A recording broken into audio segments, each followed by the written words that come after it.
खड़गे हैं, उन्होंने कहा है कि गंगा में डुबकी लगाने से क्या गरीबी मिट जाएगी। अब एक चीज साफ करते हैं कि किसी की जो आस्था है, इस लोकतंत्र है हमारा, और हमें संविधान ये अधिकार दिया है कि हम कोई भी धर्म माने, कोई भी धार्मिक कार्य अनुष्ठान करें जिससे किसी को नुकसान ना हो।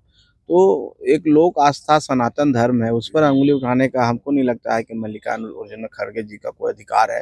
वो क्रिश्चियनिटी से प्रभावित हैं। उनके जो समझिए कांग्रेस पार्टी जो सर्वे सर्वा है, वो क्रिश्चियनिटी में है, वो क्रिश्चियनिटी में विश्वास करते हैं, क्रिश्चियन उस चीज़ से उनका लिंक है। तो उस चीज़ को चाहते हैं कि यहाँ पर हिंदू धर्म नहीं बढ़े, यहाँ पर सनातन नहीं बढ़े, यहाँ पर लोग अपना धर्म को ना मान के क्रिश्चियनिटी को अपनाए, इसलिए इस तरह की बातें करते हैं। ये बात कर लेने से कोई फ़ायदा नहीं होने वाला है। हमारी एक आस्था है, हमारा एक स्ट्रॉन्ग बॉन्डेज है जो हम धर्म के प्रति है, और यही धर्म ही हो जो हम लोग को एक करता है, और एक भारत का भारतीयता होने का पहचान है। तो हम समझते हैं सब धर्मों को लोग यहाँ पर अपने हिसाब से काम करते हैं, पूजा करते हैं, जो भी कहीं मन्नत मांगते हैं, अपना अपना सबका तरीका। हम तो किसी के ऊपर उंगली नहीं उठाते हैं। राजनीति करने आए हैं, राजनीतिक बात कीजिए ना कि आपने 40 साल देश पर राज किया, आपने क्या किया इस देश को, देश की तरक्की में क्या काम किया, देश के उत्थान में काम क्या किया।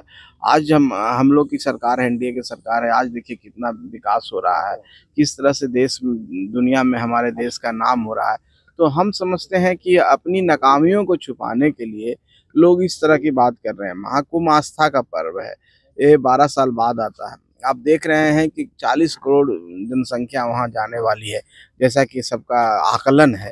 तो ये देश के 140 करोड़ में 40-50 करोड़ लोग वो आस्था में डुबकी लगा रहे हैं। तो हम समझते हैं कि 40-50 करोड़ और 60 करोड़ पूरे 100 करोड़ 140 करोड़ जनता का अपमान उन्होंने किया, उनको माफी मांगनी चाहिए। आपके पिता हैं जीतन राम मांझी, केंद्रीय मंत्री, उन्होंने कहा है कि मुख्यमंत्री नीतीश कुमार को भारत रत्न मिलना चाहिए। आप कैसे देखते हैं? देखिए, जहाँ तक माननीय मुख्यमंत्री जी का सवाल है, आदरणीय श्री नीतीश कुमार जी का, जिस तरह से उन्होंने काम किया है बिहार में, और बिहार एक समय में जंगल राज के लिए जाना जाता था। बिहार में लोग आने से डरते थे, और शाम होने पर लोग अपने घरों से नहीं निकलते थे। आज का समय बदल चुका है। जैसे ही माननीय नीतीश कुमार जी ने बिहार में मुख्यमंत्री बने, आप देखिए हमारी बेटियां साइकिलों से घर से स्कूल जाने लगी, और पूरा शांति हुआ, सब लोग अपना धंधा पानी शुरू किए। बहुत सारे यहाँ पर शोरूम खुलते थे और शाम में बंद हो जाते थे। किन्हीं की गाड़ी का शोरूम खुला तो गाड़ियाँ मंगवा ली जाती थी, शादी हो रहा है तो सारी गाड़ियाँ मंगवा ली जाती थी। तो वो माहौल से निकालने का श्रेय निश्चित तौर पर माननीय नीतीश कुमार जी को है। एक भागीरथ प्रयास है, एक बहुत बड़ा प्रयास था जो एकाएक अशांत बिहार को शांति की ओर ले गए।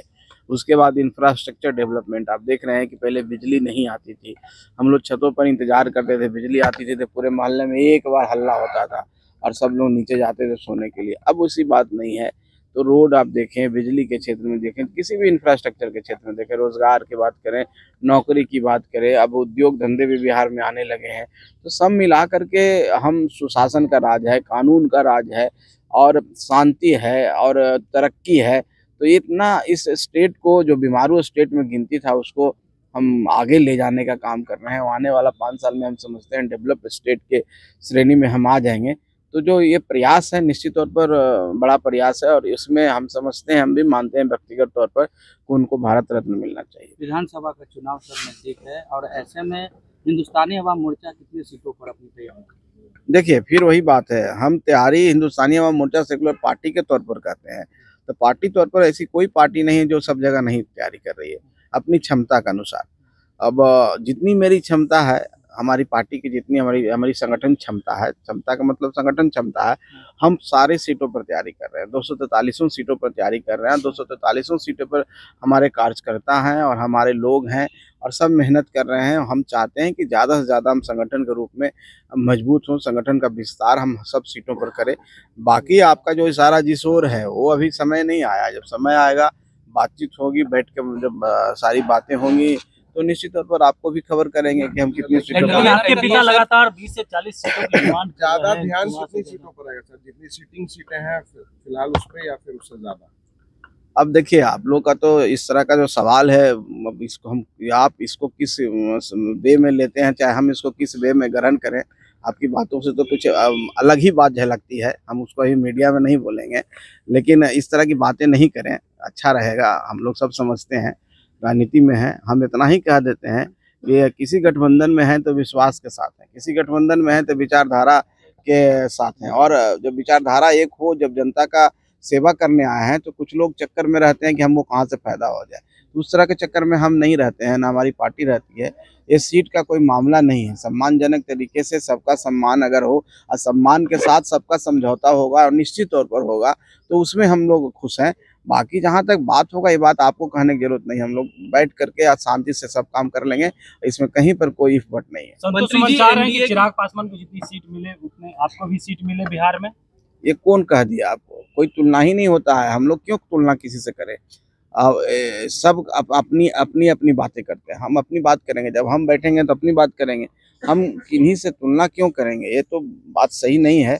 और जहाँ तक चिराग पासवान जी की बात है, चिराग पासवान जी भी अपनी पार्टी के लिए काम कर रहे हैं, अपनी पार्टी को आगे बढ़ाने के लिए कर रहे हैं, हम भी अपनी पार्टी को आगे बढ़ाना चाहते हैं। ये समय का फेर है, समय आएगा, धीरे धीरे सब हो जाएगा, आप निश्चिंत रहिए, आपको कहीं परेशानी नजर नहीं आएगी, सब आपको स्पष्ट कर दिया जाएगा। एक सवाल है सर कि मुख्यमंत्री नीतीश कुमार के बेटे निशांत कुमार को जो है वो राजनीति में एंट्री उनकी होनी है होली के बाद, ऐसा कहा जा रहा है, संभावना जताई जा रही है, आपको क्या लगता है? अब संभावना पर हम क्या बात करें, इसकी तो कोई जानकारी न मुझे है, और जिस दिन जानकारी होगी आपको स्पष्ट कर देंगे। और कोई भी व्यक्ति आज़ाद है यहाँ पर राजनीति में आने के लिए, कोई काम करने के लिए। तो माननीय नीतीश कुमार जी के जो बेटे हैं वो भी इसी समाज के हिस्सा हैं, अगर उनको इच्छा करता है कि हम कोई समाज सेवा करना है तो कोई रोक नहीं सकता है, उनके पिताजी भी नहीं रोक सकते हैं, तो उनके अपनी इच्छा पर डिपेंड करता है। जहाँ तक मैंने वीडियो देखा है और कहीं क्लिप देखा है, तो अध्यात्म की ओर जुड़े हुए हैं, उन्होंने तो साफ मना किया है। पता नहीं आप लोग किस आधार पर कयास लगा रहे हैं, आपके कयास पर मैं कोई टिप्पणी नहीं करना चाहता हूँ, मुझे कोई जानकारी नहीं है। मंत्री जी, सवाल है कि एनडीए एक तरफ तैयारी कर रही है, झारखंड में भैया सम्मान योजना के तहत एक बार फिर से हेमंत सोरेन वापस आ गए थे।